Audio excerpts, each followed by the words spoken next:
और क्या स्ट्रगल करने का एक तरीका मैंने ऑब्जर्व किया। और मैं अपने सीनियर यहाँ बैठे हैं किशोर शर्मा जी, विजय शर्मा जी, जसराज जैन, केशवाल मेहता, ऐसे महारथी, विकास जोशी, तपन चक्रवर्ती, ऐसे लोगों के साथ मैं बहुत जूनियर के रूप में मैंने काम किया है। और लाख बुराई लोग करें, आस्था करें इन लोगों की, लेकिन मैंने इनसे बहुत कुछ सीखा और मैंने अपनाया है। देखिए, संघर्ष की कहानी शुरू होती है, शासन प्रशासन के साथ हमेशा 36 का आंकड़ा होना चाहिए, लेकिन आज क्या है, आज उसके विपरीत स्थिति है। राष्ट्रीय स्तर पर देखें तो आज पहले ये 10 साल पहले, 14 साल पहले, 12 साल पहले गोदी शब्द का इस्तेमाल कोई नहीं जानता था। आज गोदी मीडिया क्यों कहा जाता है, मोदी मीडिया, गोदी मीडिया, सब बच्चे बच्चे जानते हैं। तो ऐसा परसेप्शन जिले स्तर में भी हो चुका है। आज लोगों का प्रेस के बारे में किसी को अन्यथा लेने की आवश्यकता नहीं है कि जिला के जो पत्रकार हैं उनकी स्थिति, उनके बारे में एक सोच, ऐसा प्रश्न बन गया है कि ये शासन प्रशासन के इशारे पे चल रहे हैं। ये बहुत ही खतरनाक स्थिति है।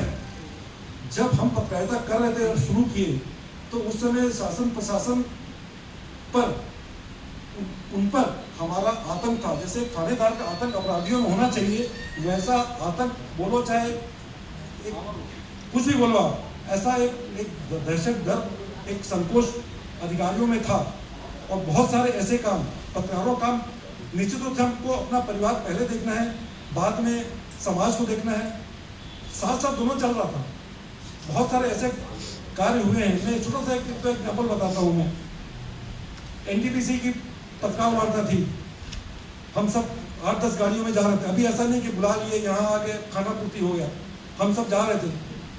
दर्री बैराज में उस समय टोल नाका था, तिवारी ठेकेदार था, शर्मा जी साक्षी हैं।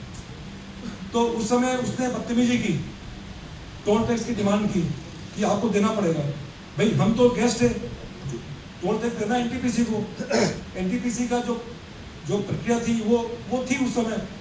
तो बहुत प्रेस के साथ में, पत्रकारों के साथ, हमारे साथ बहुत बड़ी उन्होंने बेइज्जती की और इंसल्ट की। उसके बाद हम लोगों ने क्या किया, हमने इरिगेशन डिपार्टमेंट में, बराज डिपार्टमेंट में फाइल खंगा ली।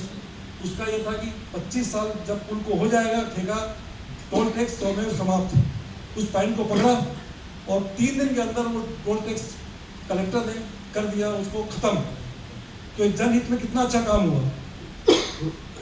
प्रदूषण की बात है, प्रदूषण जब कोरोना में इतना ज़्यादा बढ़ रहा था, हम लोगों ने आवाज उठाई, तुरंत ईएसपी, सारे प्लांट में ईएसपी लगे, इलेक्ट्रिसिटी प्रेसिपिटेटर, उसकी भी हम गहन जांच करते थे। रात को ईएसपी को बंद कर देते थे पावर प्लांट वाले। क्यों? पीएलएफ उनका कमजोर हो जाता था, प्रोडक्शन का इफेक्ट होता था। जसराज जी को तो अच्छे से याद है कि रात को जब हम लोग देखने जाते थे कितना धुआं निकल रहा है, ईएसपी बंद। दूसरे दिन चीफ इंजीनियर को फोन करते कि रात को क्यों ऐसे क्या। तो इसमें हमारा कोई व्यक्तिगत स्वार्थ नहीं था, जनता के हित की बात थी। तो ये स्थिति परिस्थिति हम लोग ने देखी है। बहुत सारे ऐसे काम हुए। मेरे साथ एक हुआ, मंडलोई एक एसडीएम हुआ करते थे, पालीवाल जी आपको याद होगा। उसके सामने जब पुराना ये जनपद ऑफिस के बाजू में स्टाम्प की कालाबाजारी चल रही थी, वही तिवारी स्टाम्प की काला, 5 रुपए का स्टाम्प पेपर मेरे सामने दूसरे को दे रहा है 10 रुपए में या 20 रुपए में। और जब उसको आवश्यकता थी, मैंने बोला ये स्टाम्प दो 5 रुपए की, नहीं खत्म हो गई। मैं और ने देखा था SDM Mandloi as a SDM magistrate, और विभागीय अधिकार राजस्व भी होते, एज ए एसडीएम कोर्ट चल रहा था, वकील थे। मैं चला गया, युवा जोश था। मैं बोला आपके नाक के नीचे काला बाजारी हो रही है मंडलोई साहब। तो बोला नहीं ऐसा नहीं है, वैसा। बोला क्या कर लोगे आप मेरा? बोला ट्रांसफर करवा दोगे ना? मैं बोला ट्रांसफर इज नॉट पनिशमेंट, मैं आपका ट्रांसफर, आप कहीं भी जाओ यही करोगे। आपके नाक के नीचे आपकी इसमें सहमति है, आप विश्वास नहीं करोगे, सारे प्रेस के लोगों ने उसका विरोध किया और कलेक्टर ने माफी मांगी।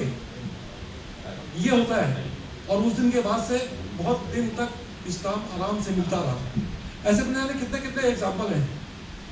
आज हमें अवेयरनेस है, लेकिन अपने लिए भाई, आज बोलते हैं ना कि मीडिया समाज का दर्पण होता है, उस दर्पण में समाज दिखता है, लेकिन शायद अब उस दर्पण में समाज जनता के बजाय शायद हम ही दिख रहे हैं। मैं नहीं कहता कि हम व्यवसायिक नहीं होने चाहिए, व्यवसायिकता जरूरी है, सरकार भी नहीं मानती। आज मीडिया को सरकार क्या मानती है? न तो सामाजिक संगठन मानती है कि समाज सेवा भी नहीं मानती उसको, न उद्योग मानती है, न बिजनेस मानती है। तो इस ओर कहीं भी किसी का भी कोई नजरिया नहीं है।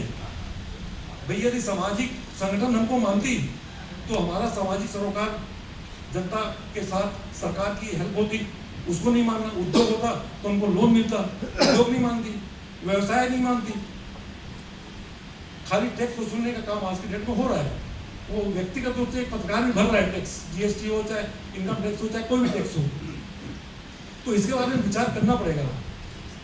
और हमें क्या, ये देखिए उस समय मैं बताया ना प्रदूषण की, आज भी ये नहीं मालूम है कि हमारे कोरबा का PIQ क्या है। क्या बोले? हाँ, PQI क्या है नहीं मालूम उनको क्या है।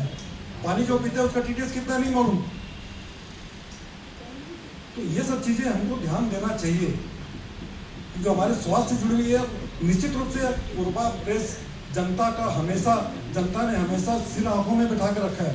जब 10, 12, 15 लोग थे, मैं चैलेंज करता हूँ कि एक भी पत्रकार को टिकट मिल जाती विधानसभा की या कोई भी चीज में, बिल्कुल 100% वो जीत जाते हैं। लेकिन ऐसी लालसा उस समय किसी की नहीं रही है। जनता के सारे काम हुए हैं, मतलब हमारी सहभागिता थी। प्रदूषण समिति में मोतीलाल वोरा मुख्यमंत्री थे, उस समय स्पेशल प्रदूषण निवारण समिति की बैठक करने आए हमारे निवेदन पर, और संभायुक्त को पदेन अध्यक्ष बनाया और एडिशनल डायरेक्टर को पदेन सचिव बनाया, और सारे प्रेस के लोग उसमें मेंबर थे। यातायात समिति में सारे प्रेस के लोग थे, शांति समिति में सारे प्रेस के लोग थे, यातायात समिति में सारे प्रेस के लोग थे। आज हमारी क्या पकड़ है, हमारा क्या हस्तक्षेप है शासन प्रशासन में, आज हम कहाँ खड़े हैं। ये हमारा विकास यदि है तो माफ करना, हमें ऐसा विकास शायद नहीं चाहिए, और जिसको चाहिए तो पीड़ा होती है। आज इतना अच्छा सब्जेक्ट है, आज कितने लोग हैं प्रेस क्लब में, 140-145 सदस्य हैं, अब 25% की उपस्थिति है, तो उसको गंभीरता से लेना चाहिए जी। हाँ, वो ठीक है। तो आज हमको अपने आप से, हमारी अंतरात्मा से हमको एक क्वेश्चन करना चाहिए कि हम कहाँ खड़े हैं। तो यदि हम शासन प्रशासन से संवाद स्थापित करेंगे तो निश्चित रूप से हमारी पकड़ उसमें और मजबूत होगी, हमें उस बहुत लाभ होगा, जनता को भी लाभ होगा। तो ये स्थिति है। मेरा आपसे सबसे रिक्वेस्ट ये है कि जो हमारे जो नए साथी हैं उनको, जितने भी सीनियर लोग हैं उनको एक आह्वान करें कि पत्रकारिता करें, जनता के हित में करें। उसमें हमारा भी हित है और जनता का भी हित है। हमारा अवमूल्यन न हो, हमारा जो वजन जो है ना वो बढ़े, व्यक्तिगत संबंध बढ़ता है। ऐसा नहीं कि हम किसी अधिकारी से, प्रशासन के खिलाफ में यदि कुछ छाप दिए, कुछ सवाल उठा दिए तो हमारे वो दुश्मन हो जाएंगे। मैं देखा हूँ ना, हमारे साथ सारे प्रशासनिक अधिकारियों के मधुर संबंध थे, फिर भी हम उसकी आलोचना करते थे। सारे राहत नेताओं से, मुझको अच्छे से बनवारी लाल जी से मेरे व्यक्तिगत संबंध थे। जब बनवारी लाल जी दूसरी बार चुनाव लड़े तो उन्होंने अग्रवाल शब्द हटा दिया, तो मैंने अपने अखबार में छापा, बनवारी लाल को अग्रवाल शब्द, बनवारी लाल को अग्रवाल शब्द से परहेज क्यों। हमने बोधराम जी कवर, प्यारेलाल कंवर, सारे नेताओं के खिलाफ में आलोचना, उनके प्रश्न पूछने का एक जज्बा था, वो कभी वो नाराज नहीं हुए। आज स्थिति क्या है, हमारी हिम्मत नहीं होती। Main stream media, print media की बात कर लूँ मैं कभी नहीं देखता कि प्रशासन के बारे में कोई सवाल पूछता है क्या। तो आज हमारी स्थिति क्या है, ये पत्रकारिता की पत्रकारिता है या क्या है पता नहीं। पीड़ा होती है, तो मैं उस स्वर्णिम अवसर को देख चुका हूँ कि किसी अधिकारी के घर में यदि अचार बनता था, वो हमारे घर में आता था अचार। मधुर संबंध है, पारिवारिक संबंध है, लेकिन ऐसा नहीं कि हम उनके खिलाफ में कुछ न बोले, उनसे सवाल न पूछें। तो हमारा वजन बहुत बढ़ता था। हमको विज्ञापन बहुत ज़्यादा मिलते थे, लेकिन सम्मान के साथ मिलते थे। तो मेरा सबसे रिक्वेस्ट है कि पत्रकारिता को हम जिंदा यदि हमको रखना है, यदि हमको आर्थिक रूप से आगे बढ़ना है, मैं तो आर्थिक रूप से आगे बढ़ा हूँ मैं, तो उसके लिए उसका अवमूल्यन हमको नहीं करना है, हमको अपना वजन बनाए रखना है। तब हम अपने साथियों का, अपने परिवार का, निश्चित रूप से समाज का भी भला होगा। और आज समाज का क्या भला हो रहा है, चौक चौराहे में संपत्ति का विरूपण हो रहा है, लाल बत्ती क्रॉस हो रही है, कोई बोलने वाला नहीं। मॉल के सामने में 10 बार अतिक्रमण हो रहा है, मैं अकेले 10 बार में मनोज राठौर नाम का जो है वो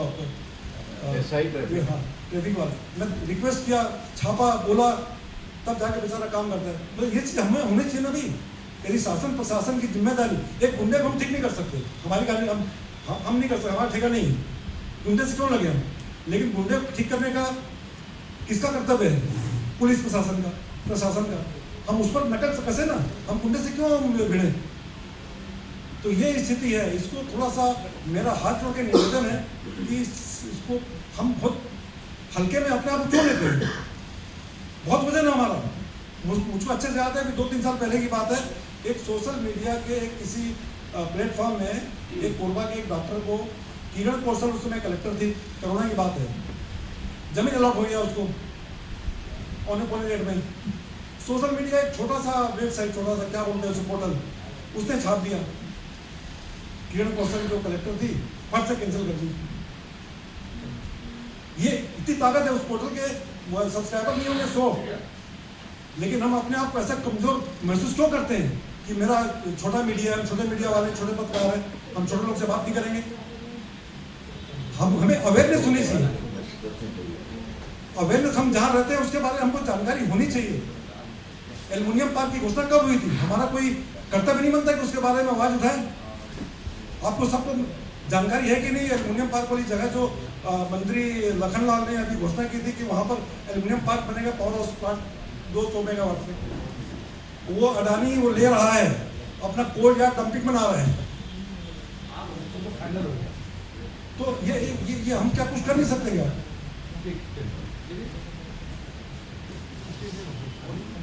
देखिए, मेरी बात जो है उसको थोड़ा सा गंभीरता से चल रहे हैं तो अच्छा है, और किसी को बुरा लगा तो मैं क्षमा चाहता हूँ। वर्तमान पदाधिकारियों ने यह कार्यक्रम रखा, परंतु साथ ही साथ एक दुखद स्थिति भी है, जैसे भाई प्रेमचंद जैन ने कहा कि बोलने वाले तो वक्ताओं की जो सूची बताई गई वो शायद श्रोताओं से लगभग बराबर ही होगी, इतने वक्ता बताए गए हैं। तो इस बात का दुख है कि जिन साथियों को वरिष्ठ लोगों के अनुभव का लाभ लेना चाहिए वो यहाँ पर उपस्थित नहीं है। मुझे इस विषय बताया गया, कोरबा में पत्रकारिता का मतलब 44 वर्षों का अनुभव। 44 वर्ष में नहीं, 44 46 तो यही हो गया, 46 तो मुझे यही हो गया है। तो उससे पहले 48 वर्षों का अनुभव, 2 वर्ष मैंने रायपुर में काम किया। उसके बाद कोरबा उदीमान नगर था छत्तीसगढ़ का, मुझे एक चुनौती के साथ देशबंधु ने कोरबा भेजा। स्वतंत्रता प्राप्ति के पूर्व पत्रकारिता एक मिशन के रूप में थी, और उस मिशन का बहुत स्पष्ट उद्देश्य भी था। वह स्वतंत्रता की पत्रकारिता से आज हम 21वीं सदी की पत्रकारिता तक पहुंच गए हैं, और इस दौरान 21वीं सदी तक की पत्रकारिता के आते आते तक हमने बहुत से सोपान भी तय किए हैं, बहुत से उतार चढ़ाव भी देखे हैं।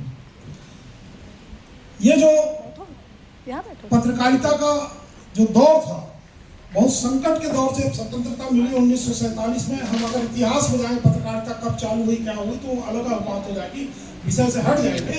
लेकिन उस समय की पत्रकारिता, स्वतंत्रता प्राप्ति के पश्चात की पत्रकारिता भी उसी तरह से सुचारू रूप से संचालित थी। उसमें जो गिरावट आनी प्रारंभ हुई, मैं वैसा मानता हूं कि 90 के दशक के बाद से गिरावट आती गई, और आज आई गिरावट पर सभी लोग चिंतन मनन कर रहे हैं और करना भी चाहिए। संकटकालीन स्थिति की पत्रकारिता थी। अब 47 के बाद आई 60, 65, 70 में जो पत्रकारिता थी, वो पत्रकार के लिए बहुत संघर्षपूर्ण जीवन था। समाचार पत्र निकालने वाले मालिक के लिए बहुत संघर्षपूर्ण जीवन था, उसके संपादक के लिए बहुत संघर्षपूर्ण जीवन था। और वहां से हम लोग एकदम सुविधाभोगी पत्रकारिता में आ गए हैं। पत्रकारिता जहाँ मिशन थी वहाँ अब व्यावसायिकता घुस गई है। भाई प्रेमचंद ने बहुत चिंतन किया, उस पर व्यक्त भी किया अपनी बात कि व्यावसायिकता जब प्रारंभ हुई है, इसमें प्रवेश हुआ है, तभी से उनमें गिरावट आई है, ऐसा मेरा मानना है। नहीं तो पहले वह पत्रकार जो क्षेत्र पर काम, फील्ड पर काम करता था, वह अपने साथ साथ बहुत सारी चिंताओं को लेकर चलता था। समाज की चिंताएं, अपने गांव की चिंताएं, अपने मोहल्ले की चिंता, अपने नगर की चिंता। और बिल्कुल स्पष्ट शब्दों में मैं कह रहा था, एक कहानी किस्सा है, छोटी सी सा दृष्टांत है कि एक अखबार में एक विज्ञापन प्रकाशित हुआ कि एक व्यक्ति की आवश्यकता है, रहने के लिए मकान मुफ्त दिया जाएगा और खाना भी उसे मुफ्त मिलेगा। वह पत्रकार पहुंचा, वह व्यक्ति पहुंचा, एक व्यक्ति उस विज्ञापन को देखकर और पूछा, भाई कि आपने लिखा है कि ऐसा ऐसा है, तो मेरे रहने की जगह दिखाइए। रहने की जगह दिखा दी गई, उसको पसंद आ गया। उसके बाद बोला कि मुझे वेतन भी मिलेगा या खाना मिलेगा? खाना हाँ मिलेगा। तो बोले मेरा काम क्या है? बोले टिफिन उठाओ, सामने गुरुद्वारा है, वहां जाना, वहां खुद खाना और इस टिफिन में मेरे लिए लेकर आना। तो वही स्थिति पहले के पत्रकारों की थी, जिसमें मैं भी शामिल था। वैसी ही स्थिति रही है और उस संघर्ष के दिनों से पहले के पत्रकारों की एक छवि हुआ करती थी। छवि के बारे में बहुत कुछ प्रेमचंद ने कह दिया है, इसलिए मैं नहीं कहना चाहूंगा। वो छवि, मैं पालीवाल जी के पिताजी का नाम विशेष रूप से लेना चाहूंगा, जो जांजगीर जिले में एक धाकड़ पत्रकार के रूप में जाने जाते थे। झुन्नीलाल दुबे, जहां तक मेरा याद है, पालीवाल जी बताएंगे, पत्थर गांव में एक पत्रकार हुआ करते थे रायगढ़ जिले में। वो जिस बस में बैठ के अगर जसपुर चले गए तो पत्थर गांव से जसपुर के अधिकारियों को मालूम पड़ जाता था कि आज झुन्नी दुबे जो है वो जसपुर आ रहे हैं। मैं बातें तो वही है। एक बात प्रेमचंद ने कही है कि हम पत्रकार अधिकारियों के साथ उठते बैठते भी थे, सब कुछ करते थे, सारे संबंध होते, इसके बाद लिखने से नहीं चूकते थे। और उन सब मामलों में आज मैं बहुत गर्व के साथ कहता हूं, इन सब में देशबंधु और देशबंधु के पत्रकार बहुत अग्रणी थे, बहुत अग्रणी थे।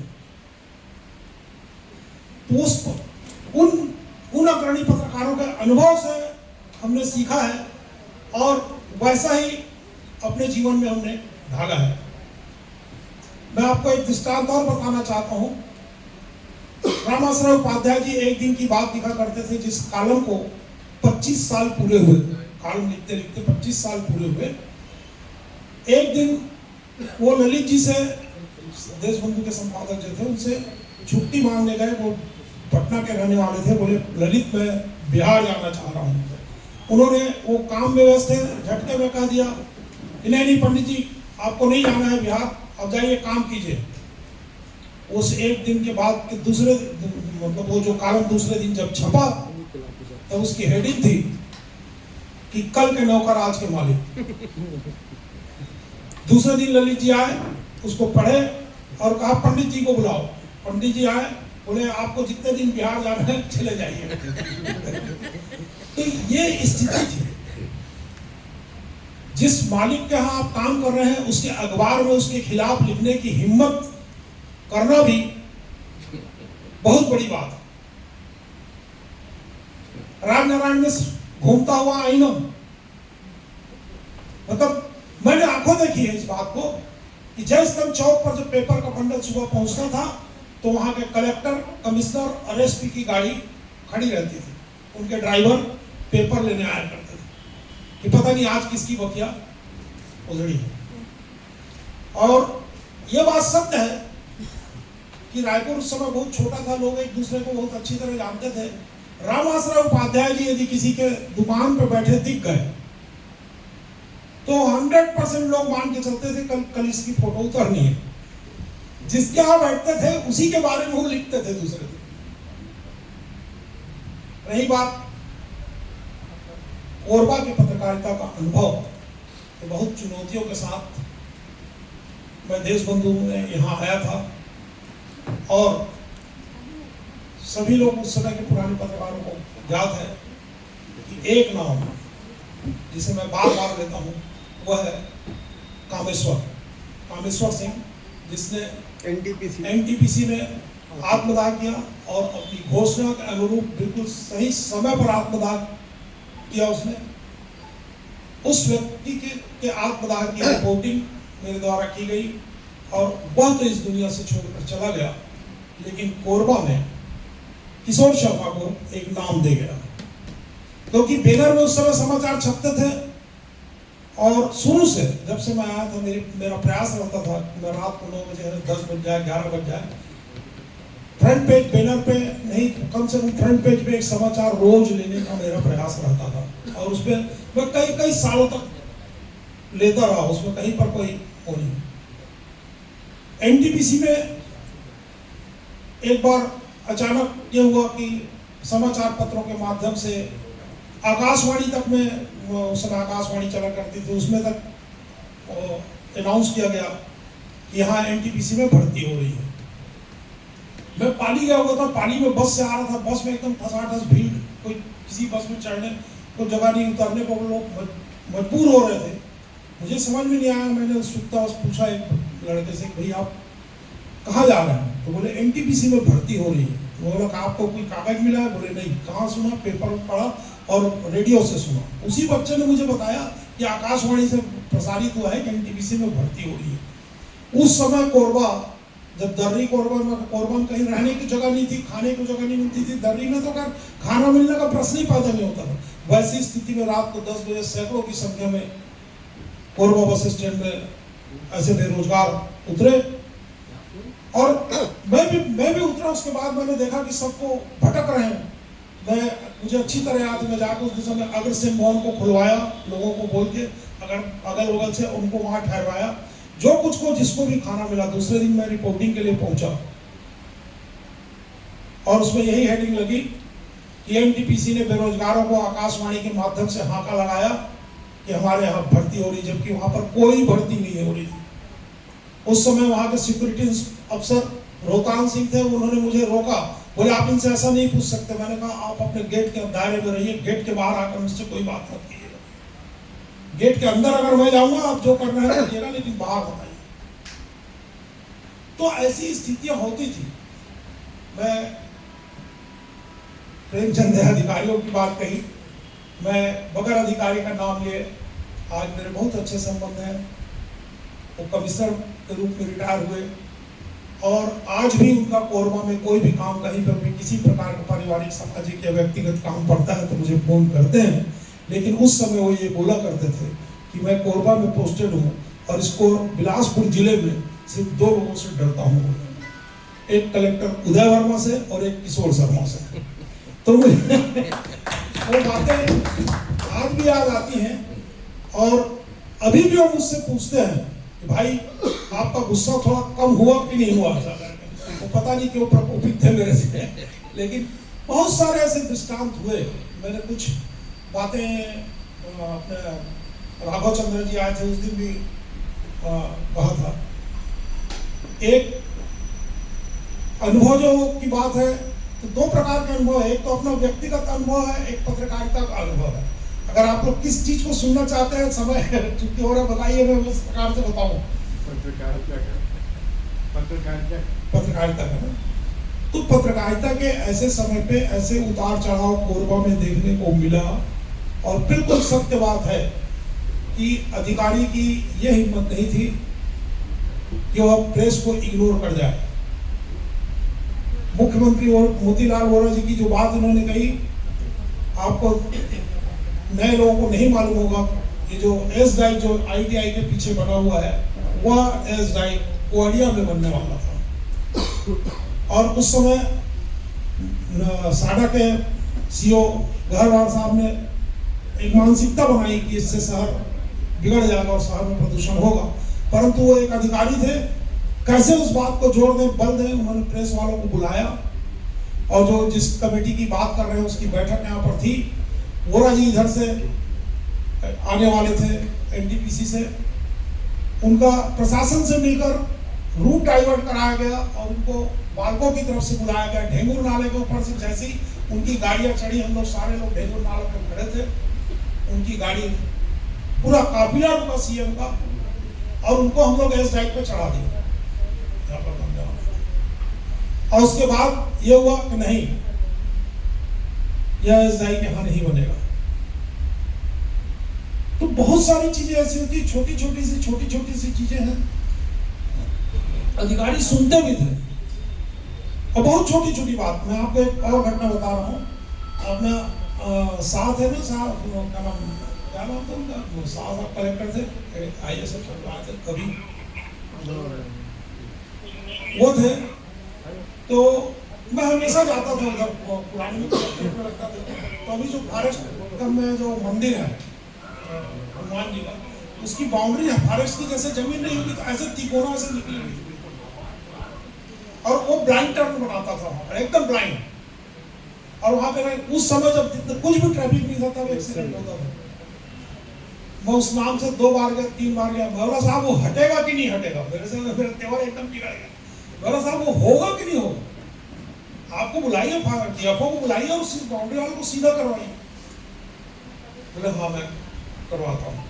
तो इतनी तीखी बातें होती थी कलेक्टर से, SP से और बहुत सारी चीजों से, लेकिन कभी कुछ लोगों ने किया भी, कुछ लोगों ने कोशिश भी की हम पर अटैक करने की। और बहुत सारी बात, एक अधिकारी, एक CSP था, वो बोलता था किशोर शर्मा में कड़ी पान आप नहीं लाया तो मैं CSP नहीं है सर।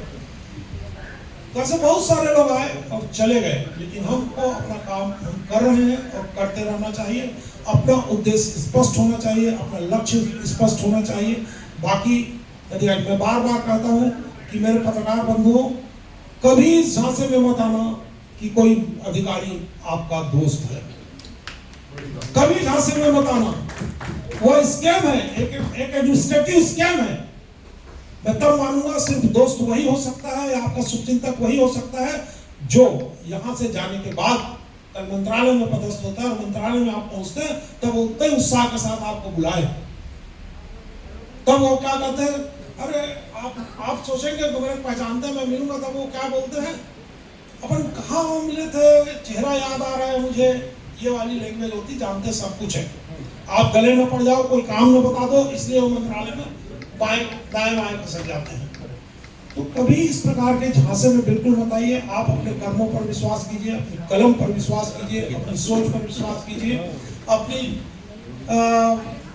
अपने उद्देश्य पर विश्वास कीजिए कि आप क्या करना चाहते हैं। समाज ने आपको बहुत कुछ दिया है, हमको समाज को देना है, यह बात स्पष्ट रखिए। और अपने आप में किसी तरीके से गिरावट न लाइए, और यदि गिरावट आ रही है, आ चुकी है, तो उसे रोकने का प्रयास कीजिए। तब पत्रकारिता, आपने कहा पत्रकारिता का अनुभव, जब मैं आया यहाँ पर 80 में, आपको बता रहा हूँ कि कैसे लोग वो करते थे। हम सुबह 5 बजे, हमारे पास कोई दूसरा साधन नहीं था, रायपुर लिफाफा भेजने का साधन था। फोटो की तो हम घटना दुर्घटना फोटो की तो कल्पना ही नहीं कर सकते थे। फोटो दूसरे तीसरे दिन कैप्शन के साथ छपती थी। तब हम सुबह 5:30 बजे बस छूटती थी रायपुर के लिए। हम जब बस स्टैंड पहुंचते थे, बहुत से लोग ऐसे देख लेते थे, अगर तो लालायित रहते थे, अरे शर्मा जी लिफाफा देने लगे। आज आप चले जाइए किसी को, अरे वो आ रहा है यार, देखना कोई काम न पकड़ा। पहले लोग बहुत उत्साहित रहते थे, वहां जाते थे, इसको कहाँ छोड़ना भी अब पूछते थे। फिर उसके बाद वो हमारा लिफाफा लेके जाते थे, सम्मान पूर्वक ले जाते, बताते थे लोग।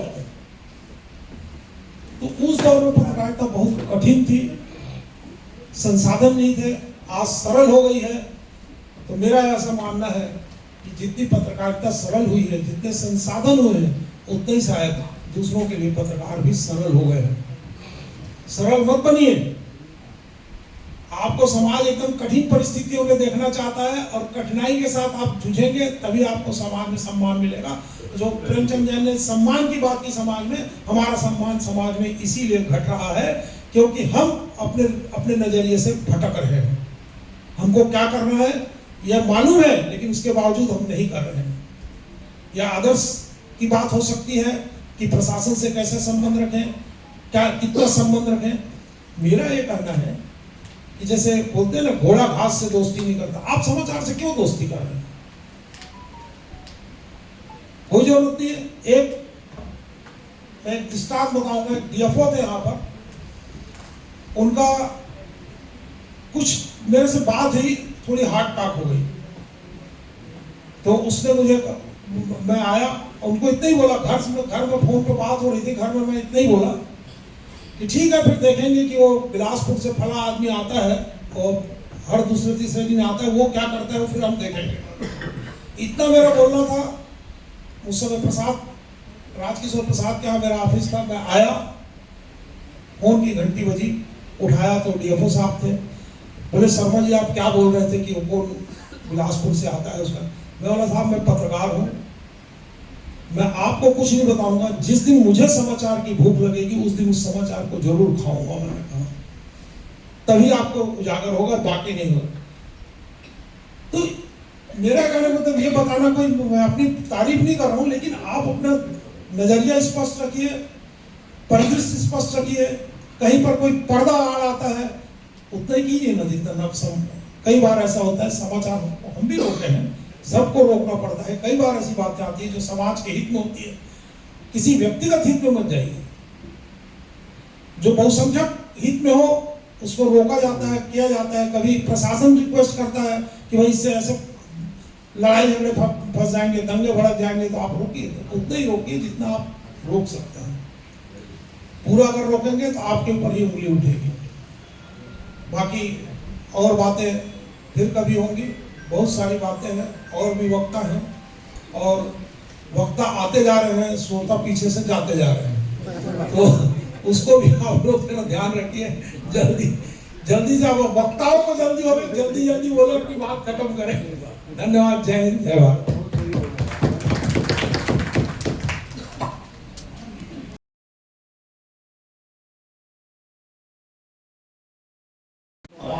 नहीं थोड़ा नजदीक रखिए। हेलो। हेलो। पत्रकारिता के जनक अगर मैं कहूँ पूर्व में, तो राजेंद्र लाल गुप्ता जी और काशीबाई मेहता, ये यहाँ पत्रकारिता के जनक रहे। मैं पत्रकारिता में वैसे इमरजेंसी को 1976 से जुड़ा हूँ। इसके पहले भी उसी दरमियान मेरी अजंता प्रिंटिंग प्रेस में शुरुआत की थी, जहाँ अक्सर विजय भाई मेरे पास बैठा करते थे। वो यहाँ युग धर्म के प्रतिनिधि बन के आए थे। वो बिलासपुर टाइम्स भी देखा करते थे, और उस समय की पत्रकारिता की दौर एक अलग था।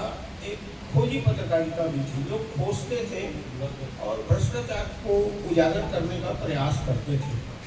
उनके मन में कोई चाहत ऐसी कुछ नहीं रहती थी कि उन्हें कोई कुछ दे दे। धीरे धीरे वो समय व्यतीत होता गया और एक पिक पत्रकारिता ने जन्म लिया। पिक पत्रकारिता में कुछ पत्रकार लोग रहे जो किसी तरीके से एक ब्लैकमेलिंग का रूप अपनाते थे।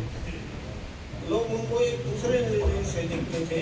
उसी बीच अच्छे पत्रकारों का लोग सम्मान भी करते थे। पूर्व में पत्रकारों का सम्मान एक ऐसा था, उनके पहुंचे बिना किसी के यहाँ का कोई भी कार्यक्रम हो, वो तब तक थोड़ा इंतजार करते थे कि अभी फलाने पत्रकार नहीं आए हैं। मेरी याददाश्ती में किशोर भाई यहाँ 1981 में जब अर्जुन सिंह जी का एक कार्यक्रम था, उस समय वो यहाँ आए थे।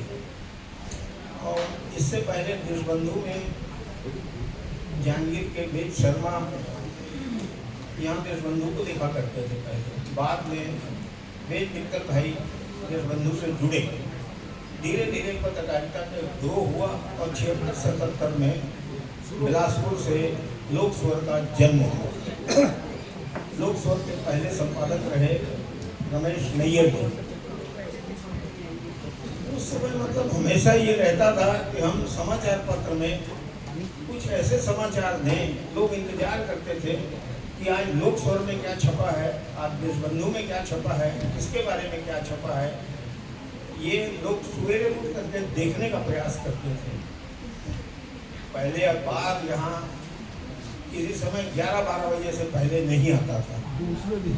बाद में धीरे धीरे एक परिवर्तन आया। किशोर भाई ने एक एम्बेसडर कार की व्यवस्था की और उसमें देशबंधु अखबार यहाँ सवेरे आकर के बंटना शुरू हुआ। 9 भारत भी उसी दरमियान सवेरे आना शुरू हुआ। तो पत्रकारिता का वो दौर कुछ एक अलग था और आज की पत्रकारिता का एक दौर एकदम अलग है, एकदम विपरीत है।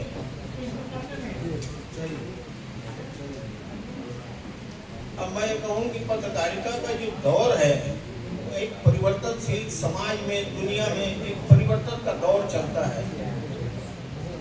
जिस समय मैं लोकसभा में दिखता था उस समय बजरंग केडिया वहाँ संपादक थे। उनके पास कभी कभी बैठक होती थी तो वो एक बात जरूर कहा करते थे कि अखबार के जो पत्रकार हैं उनको अधिकारियों के नमस्कार से थोड़ा सावधान रहना चाहिए। अधिकारी नमस्कार करके आपको बुला करके बैठा के केवल चाय पानी पिला देगा तो उससे ज़्यादा कुछ नहीं, और उतने में आप फूल के कुप्पा मत होइए। आप उनके उन बातों को देखिए कि कहाँ क्या हो रहा है, क्या कमी हो रही है। आप हमेशा पर्दे के पीछे में देखने का प्रयास कीजिए कि पर्दे के पीछे से क्या हो रहा है, कौन कर रहा है। आज स्थिति ये है कि समाचार पत्र में समाचार छपने के बाद उसमें कभी कोई कार्यवाही ठीक से होती नजर नहीं आती। जब कोई बहुत ज़्यादा, जैसे आज की भाषा में बोलते हैं वायरल एक शब्द, एक ऐसा शब्द है कि जैसे कोई बीमारी फैलती है तो डॉक्टर लोग बोलते हैं कि ये वायरल है, इसका कोई इलाज नहीं है। उसी तरीके से समाचार भी मतलब जब वायरल होता है तो उसका कुछ न कुछ इलाज तो निकलता है आखिर। तो हमारे समाचार पत्र के साथियों को, जो नए समाचार पत्र में आए हैं, उनको सजग रहना है और सजग रह करके समाचार को संप्रेषित करना है।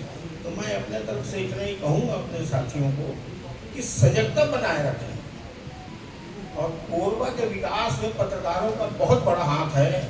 पहले छोटी छोटी बातें अगर कुछ हुआ करती थी, अधिकारियों से सामंजस्य बना रहता था। गहरवाल साहब जब यहाँ रहे तो बराबर पत्रकारों से संपर्क में रहते थे और सदा मशवरे से ही कोरबा का कोई काम होता था। चाहे बस स्टैंड में जो विकास भवन बना या जो भी विकास कार्य हुए, इन सब में पत्रकारों का अपना एक योगदान है। और तत्कालीन उस समय के तो बहुत कम पत्रकार बचे हैं। पालीवाल जी हैं, किशोर शर्मा हैं, छेदीलाल जी हैं, प्रेमचंद जैन हैं, वेद मित्तल हैं। तो लोगों को इनके अनुभव का लाभ लेना चाहिए।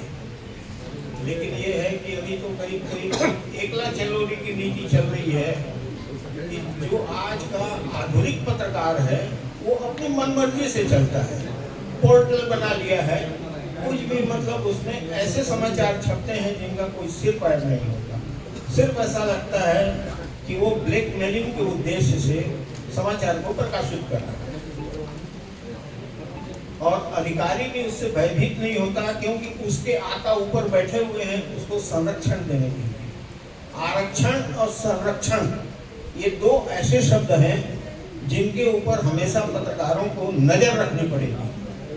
चाहे वो आरक्षण का लाभ उठा रहा हो, नाजायज लाभ, और जो अधिकारी ऊपर के किसी संरक्षण, कहीं भी आजकल धन बल और बाहुबल, ये दो चीजों का बड़ा भारी जोर है। और पहले कहा जाता था कि अगर युद्ध छिड़े तो आप तलवार मत उठाइए, आप कलम उठाइए। तो आज कलम उठाने का तो कोई तात्पर्य रह नहीं गया है, क्योंकि इसकी कोई सुनने वाला नहीं है। आज आप कितना ही राग लापते रहिए, ना तो कोई अधिकारी सुनेगा ना कोई नेता सुनेगा। नेता सुनता है अधिकारी की और अधिकारी सुनता है नेता का। आप समाचार छापते रहिए, कोई उसका असर होते नहीं दिखता है। क्यों कि आप अपना चरित्र गिराते जा रहे हैं। पत्रकार का भी अपना एक चरित्र होता है, लेकिन वो तो ऐसा है जैसे टेबल के नीचे से लेना देना चलता है। उसी संस्कृति में आज का हमारा पत्रकार जो है बह गया है। तो मैं सबको समझाई से ही दूंगा कि सजगता कायम रखें और कंस्ट्रक्टिव काम की ओर अपना पूरा ध्यान रखें और जनहित के समाचार को स्वहित मत देखिए, आप जनहित को देखिए। बस इतना ही मैं कहूँगा।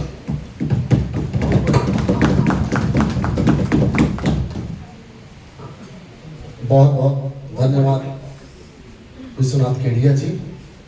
जैसा कि आपने हमें मार्गदर्शन किया है और आपने कोरबा के विकास और पत्रकारिता की मेरे सीनियर और जूनियर पत्रकार साथी बंधुओं, लगभग 30 साल पंजीयत प्रेस क्लब के इस कार्यक्रम में अपन बैठे हैं और उसी उपलक्ष्य में यह सुनने, सुनाने और समझने का कार्यक्रम है।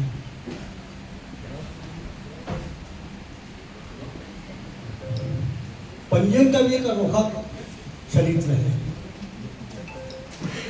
पहले जैसे प्रेमचंद जी ने कहा कि 10-12 पत्रकार होते थे, मेरे ख्याल से उस समय ज्यादा पत्रकार थे, पर चलती 10-12 लोगों की ही थी।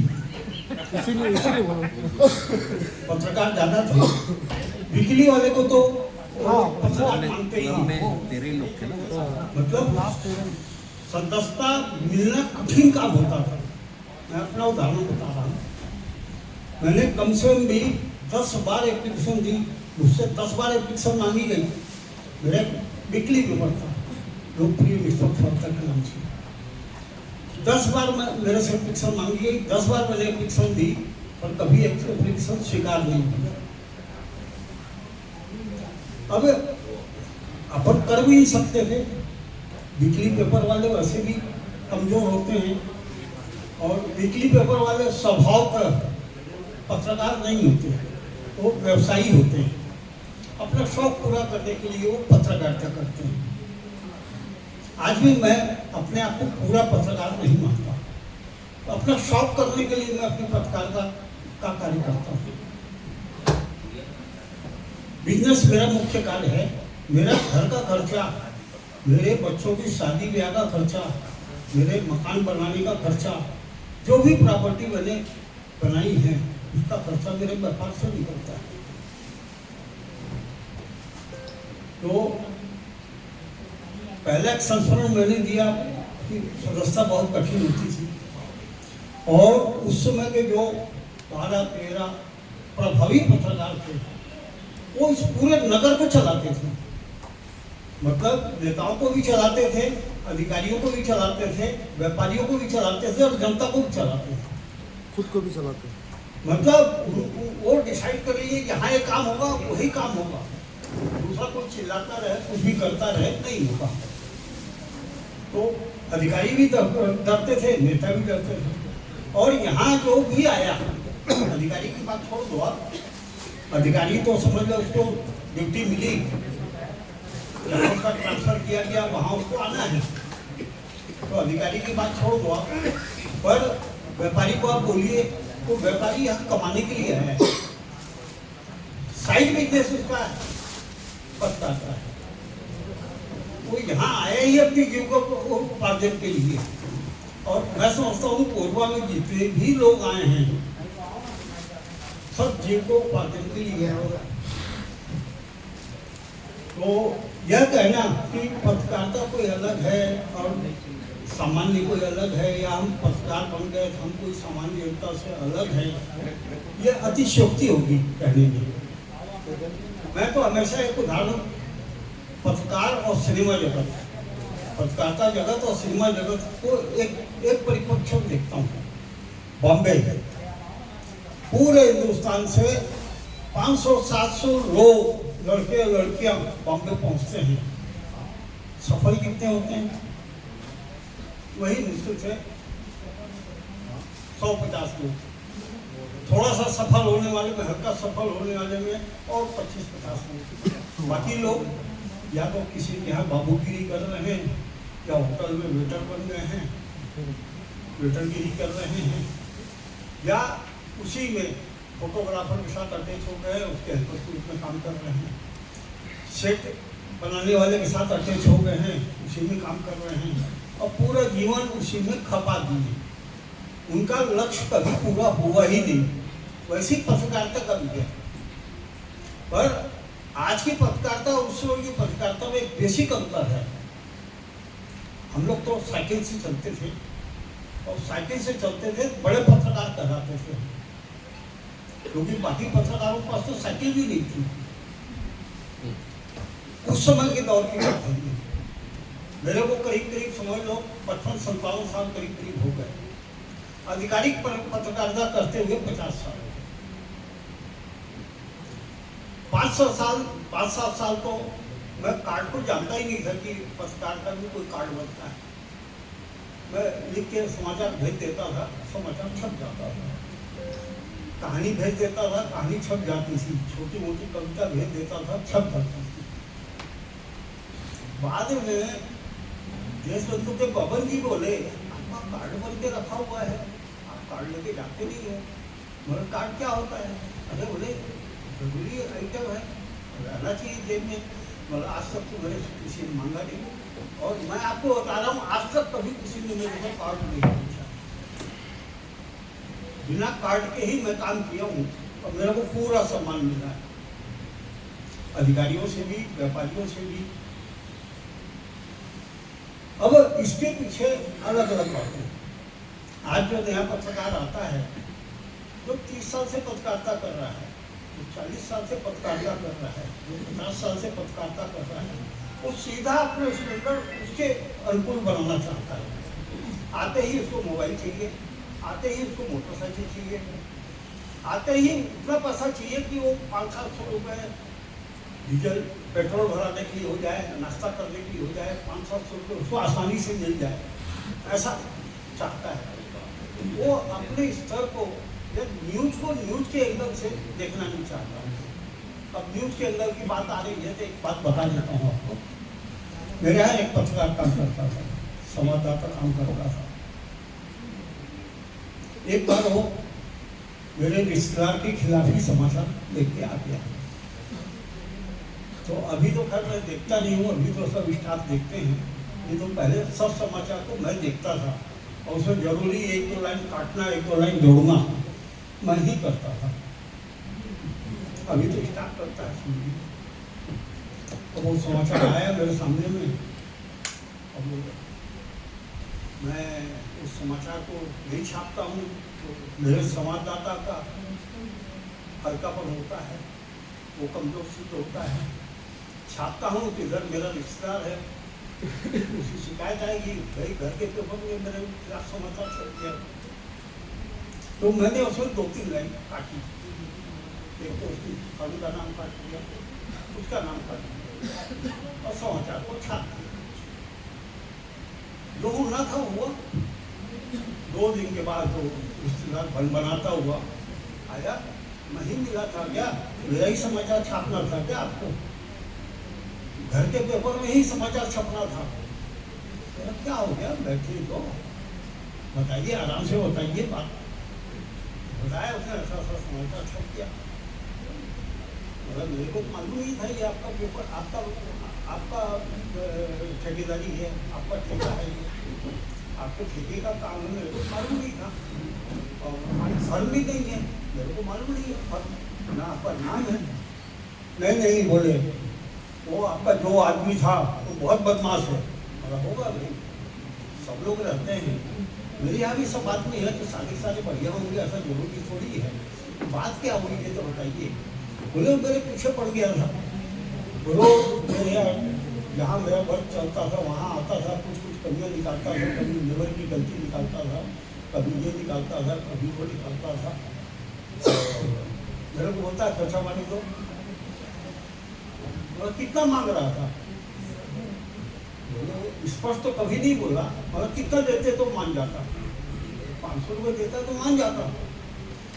मगर ठीक, अब मेरे को ये बात बताओ, जितनी मेहनत आपने अपने समाचार को दबाने के लिए की है, जितनी एक रोज आपने समाचार को हटाने के लिए की है, 500 रुपये दे देते तो वो 500 रुपये ज़्यादा बड़ा है कि ये मेहनत ज़्यादा बड़ी है? लगता है। बोले आप घर का पत्रकार पेपर है बोले और उसमें छप जाए तो मेरे घर के पेपर वालों को कभी बताए हो क्या? कि मेरी फर्म ये है, मेरा ठेका यहाँ चलता है, कभी बोले हो जरूरत क्या है? बोला हम लोग भगवान थोड़ी है भाई, अपने आप हमको कैसे मालूम हो जाएगा? बोला अब की बार हो जाए तो उसको 500 रुपये दे देना। फिर वो फिर गया दोबारा, बिठाया, चाय पिलाया, गाली नहीं दिया, धमकाया नहीं, चाय पिलाया, नाश्ता भी कराया और 500 रुपये वही समाचार उल्टा बन गया। वहाँ बढ़िया काम हो रहा है, गुणवत्ता में पूरी ये है, बढ़िया बढ़िया समाचार। इसीलिए शंकर जी का मंदिर सब जगह है। नहीं वो पत्रकार अभी पत्रकारिता तो नहीं कर रहा है ना। अब कितने डीप में मत जाइए, बहुत पुरानी बात है। ये उदाहरण के लिए पेश किया और अपने यहाँ की बात इसलिए बताया, मेरे यहाँ की बात है कि आपको ये लगे कि मैं सत्य बात बता रहा हूँ, बनी हुई कहानी नहीं बता रहा हूँ, ऐसा महसूस हो आपको। तो कुल मिला के जिस प्रकार फिल्मों में बहुत सारे लोग जाते हैं, सफल गिनती के लोग होते हैं, हजारों लोग की संख्या में सालाना पहुंचते हैं लड़के लड़कियां, और सैकड़ों की संख्या भी नहीं होती लोकप्रिय होने वालों की, वैसे ही पत्रकारिता में रोज 25-50 नए पत्रकार रोज आ रहे हैं। उसको फुर्सत नहीं है एक मिनट की, उसका बढ़िया काम चल रहा है, उसका उद्योग धंधा चल रहा है, व्यापार चल रहा है, पर उसके बाद वो पत्रकार बनना चाहता है, अपनी गाड़ी में प्रेस लिखवाना चाहता है, कार्ड अपने धंधे का कार्ड नहीं बनवाएगा, प्रेस का कार्ड जरूर बनवाएगा, देने के लिए प्रेस का। मेरा ये बताने का उद्देश्य ये है कि यह पत्रकारिता का जो क्षेत्र है ये उतना ही ग्लैमरस वाला है जितना ग्लैमरस वाला सिनेमा का क्षेत्र है, और उसी ग्लैमर के कारण लड़के कहिए या लड़कियां कहिए यहाँ जुड़ते हैं। एक छोटा उदाहरण और बताऊंगा मैं आपको, फिर मैं अपनी बात अंतिम चरणों में ले जाऊंगा। मेरे पास में अभी तो बंद हो गया तो नहीं आते हैं, परंतु 2-3 साल पहले तक कभी किसी अधिकारी का फोन आ गया, कभी किसी परिचित का फोन आ गया, मेरा बेटा पत्रकार बनना चाहता है, आप काम दिलवा दो ना उसको। आपको दिल जाएगा, यहाँ तो जगह खाली है, हमेशा वैकेंसी रहती है। तो और एक बात सोचो, पैसा नहीं मिलता। हम लोगों ने जब शुरू किया है 10 रुपये पोस्टेज का खर्चा मिलता है, बाकी साइकिल से जाओ या बस से जाओ, अपने पैसे से जाओ, जो भी चाय पानी पीना है अपने पैसे से। आज वो बढ़ के जो है 200-300 रुपया हो गया। 200-300 रुपये आपको पोस्टेज खर्च का, डीजल खर्च, पेट्रोल खर्च मान लो, पोस्टेज खर्च मान लो, इससे ज़्यादा कोई देता नहीं है, क्योंकि पैसे की इनकम उतनी है नहीं पेपर के हिसाब से। परंतु आज का तो पेपर बदल गया है पूरा। पहले तो संपादक मालिक के हावी रहता था, मालिक की ताकत नहीं होती थी कि संपादक को उंगली दिखा दे या संपादक को कुछ बोल दे, ये ताकत नहीं होती थी मालिक के पास। परंतु आज बदल गया है, आज संपादक की कोई हैसियत नहीं है, जीएम की हैसियत है। मालिक सीधा जीएम से बात करेगा और जीएम ही पेपर को चलाता है। जीएम कहेगा इसका समाचार नहीं छपेगा, उसका समाचार नहीं छपेगा। जीएम कहेगा इसको नाप देना है तो नाप देना है, मतलब जस्ट उल्टी हो गई है। तो पत्रकारिता के क्षेत्र में भी उल्टी हो गई है। अब इसमें मैं तो एक ही सुझाव दूंगा, हालांकि कुछ को समझ में आएगा, कुछ को समझ में नहीं आएगा, कोई अच्छा समझेगा, कोई खराब समझेगा। बीच का रास्ता लेके जो चलता है ना, वो हमेशा मुक्ति का रहेगा। बुराई करने वाले लोग भी 5 रहेंगे, तो बुराई करने वाले लोग भी 5 रहेंगे। मतलब खाली बुराई करने वाले लोग रहें ऐसा नहीं रहेगा, और खाली तारीफ करने वाले लोग रहें ऐसा भी नहीं रहेगा। तो ऐसा क्षेत्र तो सभी में है, कोई भी क्षेत्र ऐसा नहीं है जिसमें खाली तारीफ ही मिले या खाली बुराई मिले। नेतागिरी के क्षेत्र में जाओगे आप, राजनीतिक क्षेत्र में जाओगे आप, तो वहाँ भी वही स्थिति है। मतलब आप चाहते हुए भी अच्छा नहीं बन सकते। उसका एक उदाहरण है, कि आप सबको खुश नहीं कर सकते। खुश करोगे तभी तो अच्छे बनोगे, और खुश नहीं कर सकते, जो नाराज हो गया वो आपको खराब बोलेगा। तो मैंने अपने संस्करण में कोशिश की है सच्चाई तक पहुंचने की और बातों को बताने की।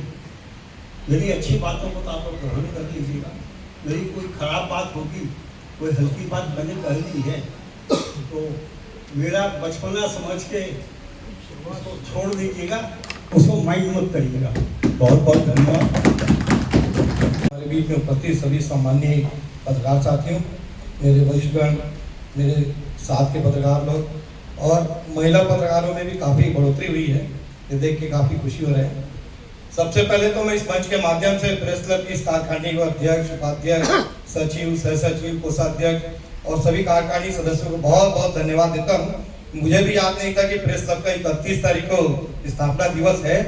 स्थापना दिवस की याद दिलाने के लिए इस प्रबंध कार्यकारिणी को बहुत बहुत धन्यवाद देता हूँ। मुझे सम्मानित सचिव महोदय ने सब्जेक्ट दिया है पहले की पत्रकारिता और आज की पत्रकारिता के बारे में बोलने का। तो मैं बताना चाहूंगा कि पहले पत्रकारिता एक मिशन हुआ करती थी, फिर सेकंड फेज में पत्रकारिता एक कमीशन में चेंज हुई और आज के डेट में पत्रकारिता एक प्रोफेशन में चेंज हुई। मैं, हमारे किशोर शर्मा जी बैठे हैं यहाँ, हमारे केडिया जी बैठे हैं, छेदी भैया बैठे हैं, ये हमारे प्रेस क्लब के हमारे प्रथम श्रेणी के पत्रकार हैं। हम लोग, मैं हूँ, सादिक शेख जी हैं, मेरे मित्र अमित पुरोहित जी जो दैनिक भास्कर क्लस्टर एडिटर हैं वो भी बैठे हैं, हम लोग राशि मैडम बैठी हैं, हम लोग सेकंड जनरेशन, यहाँ तक कि क्षेत्रपाल जी भी हमारे जनरेशन के पत्रकार हैं, हम लोग सेकंड जनरेशन के पत्रकार हैं। थर्ड जनरेशन के पत्रकारों की भी एक खेप अच्छी खासी खड़ी हुई है, दिनेश राज जी है, नागेंद्र जी है, असलम जी है, तो पत्रकारिता का ये थर्ड फेज भी खड़ा हो रहा है भैया। नहीं, कमीशन से अब हम प्रोफेशन वाले हो गए, हमारे प्रोफेशन वाले हो गए। हम लोग हमारे आदर्श मधुकर खेत जी को नहीं मानते, हम लोग हमारे आदर्श हिमांशु द्विवेदी जी को मानते हैं कि चमचमाती गाड़ी से उतरेंगे और रुतबे के साथ रहेंगे। हम लोग उस जनरेशन के पत्रकार हैं। Very good. तो दोस्तों, निश्चित रूप से कोरबा प्रेस क्लब ने, भैया ने जैसे बहुत सारी बातें बताएं, भैया मैं एक बात जरूर कहना चाहूंगा इस मंच के माध्यम से, अखबार छोटा है बड़ा नहीं होता है, उसकी खबर छोटी या बड़ी होती है।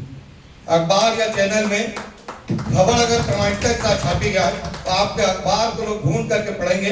जरूरी नहीं है कि दैनिक भास्कर या नवभारत में समाचार छपेगा तभी उसका प्रतिक्रिया आएगी। तो ये जनरेशन के में जो भी पत्रकार हैं उनको मैं ये कहना चाहूंगा, आप कभी इस बात को लेकर चिंता न करें कि कौन छोटे चैनल में है कि बड़े चैनल में है, कि बड़े अखबार में है कि छोटे अखबार में है। समाचार की प्रामाणिकता सही होनी चाहिए, सत्यता होनी चाहिए। आपके अखबार को, आपके चैनल को लोग अपने आप देखने आएंगे। हमको अपनी पत्रकारिता में इस बात का ध्यान रखना है, हमको इस लेवल की पत्रकारिता करना है कि लोग ढूंढे कि भैया आज हमारे अखबार में क्या छपा है, या उस अखबार को ढूंढ के निकालें कि वहाँ क्या समाचार लिखा है, या उस चैनल को ढूंढे। हमको उस स्तर की पत्रकारिता करनी है। भैया हम लोग जो जिस जनरेशन में आए हैं, हमारा आपने जैसे बताया 60% व्यवसाय करता हूँ, 50% पत्रकारिता करता हूँ। तो हमारे जनरेशन के जो लोग हैं वो 99.99% पत्रकारिता करते हैं। हमारा घर भी उसी पत्रकारिता से चलता है। तो हम लोग चाहेंगे इस जनरेशन के जो लड़के हैं वो कभी इस बात को चिंता मत कर, हर दौर बदलता है। कभी सिंपल मोबाइल था, आजकल एंड्रॉइड मोबाइल का जमाना है। तो आप लोग जो इस पत्रकारिता में आए वो एंड्रॉइड जमाने में आए हो, तो आप लोगों को समय के हिसाब से अपडेट रहना चाहिए। इस माध्यम से मैं आप सब लोग को ये कहूंगा कि अपने अपनी पत्रकारिता को जिंदा रखिए और निश्चित रूप से किशोर शर्मा जी, छेदीलाल जी, केडिया जी हमारे सम्मानी रहे हैं और सम्मानी हम सदैव रहेंगे। लेकिन दौर बदलता रहता है, ये कुदरत का कानून है। तो बदलते दौर के हिसाब से अपने आप को परिपक्व रखें और मैं सबको बहुत बहुत बधाई शुभकामनाएं देता हूं। आने वाले समय में इस विश्वास के साथ कि कोरबा प्रेस क्लब के ये हमारे सम्मानित सदस्य कोरबा की पत्रकारिता को और ऊपर तक लेके जाएंगे, इस विश्वास के साथ मैं सबको धन्यवाद देता हूं। आज इस प्रबंध कार्यकारिणी को भी धन्यवाद देता हूं कि आपने मुझे यहाँ बोलने का मौका दिया। पुनः सबको धन्यवाद देता हूँ। धन्यवाद।